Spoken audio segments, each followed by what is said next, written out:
Malaysia Airlines Flight 370, a scheduled international passenger flight operated by Malaysia Airlines, disappeared on 8 March 2014 while flying from Kuala Lumpur International Airport, Malaysia, to Beijing Capital International Airport in China. The aircraft last made voice contact with air traffic control when it was over the South China Sea less than an hour after takeoff. It disappeared from air traffic controllers' radar screens later on. Malaysian military radar continued to track the aircraft as it deviated westwards from its planned flight path and crossed the Malay Peninsula. The aircraft, a Boeing 777-200ER, was carrying 12 Malaysian crew members and 227 passengers from 15 nations. A multinational search effort began in the Gulf of Thailand and the South China Sea, where the aircraft's signal was last detected on secondary surveillance radar.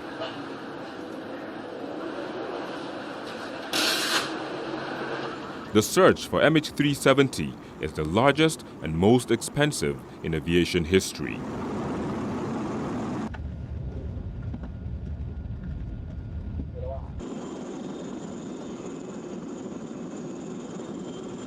Nothing was found of the aircraft until 29 July 2015, when a piece of marine debris, later confirmed to be a flaperon from Flight 370, was discovered washed ashore on Reunion Island.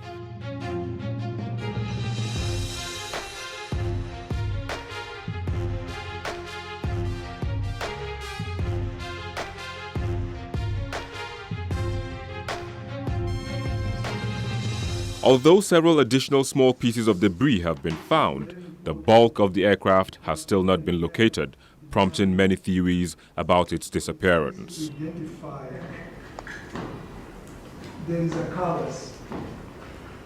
It's this finding that has prompted relatives of those who died on board Malaysia Airlines Flight MH370 to come to Madagascar to lobby for the search for debris from the missing aircraft to be expanded.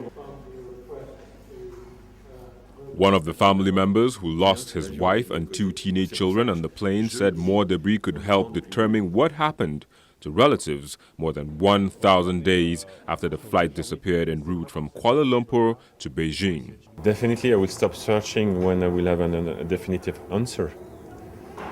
Maybe I will not get it, never. But I think we will get it one day.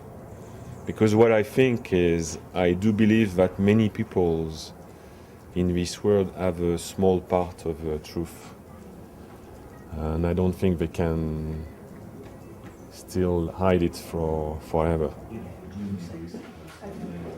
The families have accused Malaysian-led investigators of focusing too much on the deep-sea search for wreckage off the coast of Australia and failing to aid the search for debris.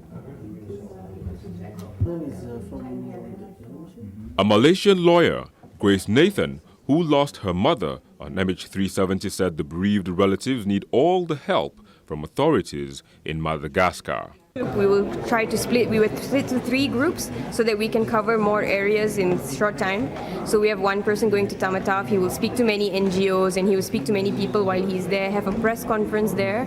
And one group will go to Riake because many pieces have been found in Riake, in Ile Sainte-Marie.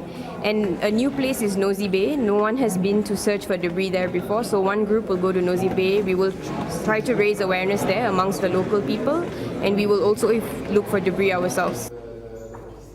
The family's visit to Madagascar, where almost half of more than 30 pieces thought to be from the plane have so far been found, prompted the Malaysian investigators to follow them to the Indian Ocean island to collect the latest items. The Transport Ministry handed over 6 pieces on Monday that included a seat back with coat hook and wing and tail pieces.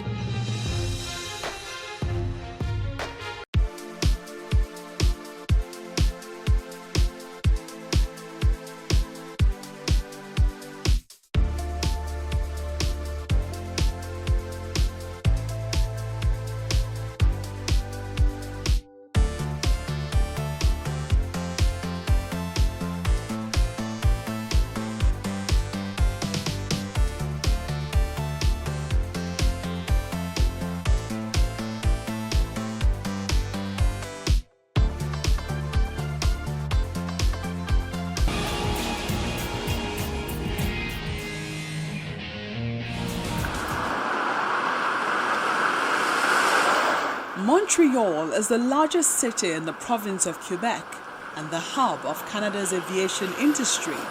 We look first at the area called Dorval.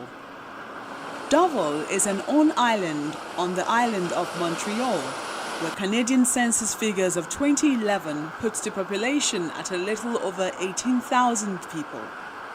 Although the city has the largest surface area in the West Island, it is among the least densely populated.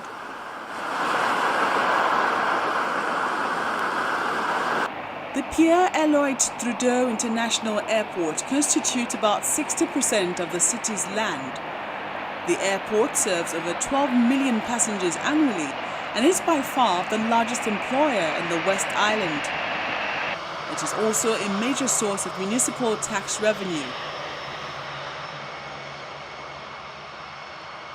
Quite a number of aviation companies also do business in Dorval, which include CAE, the world's largest manufacturer of simulators, and the Canadian aircraft manufacturer Bombardier.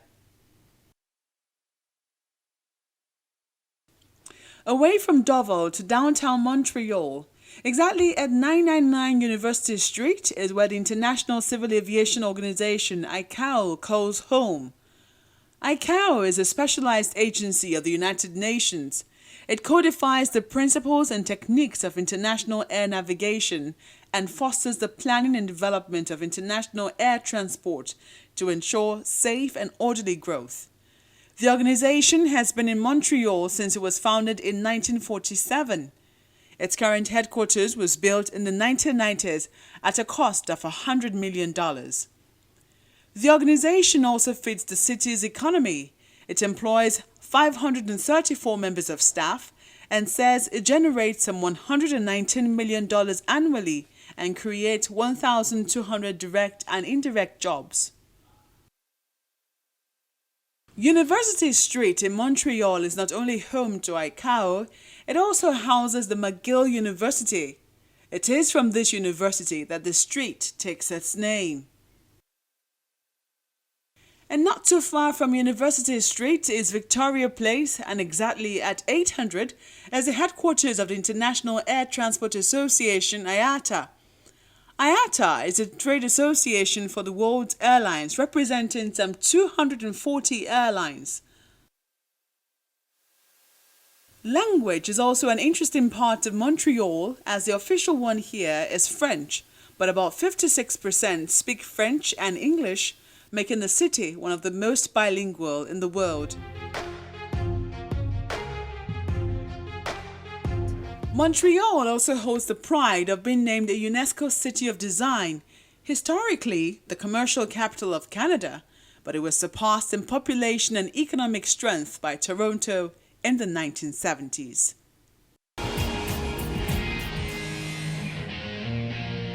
It's on this note that we call it a day. Thanks for being a part of the program. I'm Bukola Jo Oketumbi.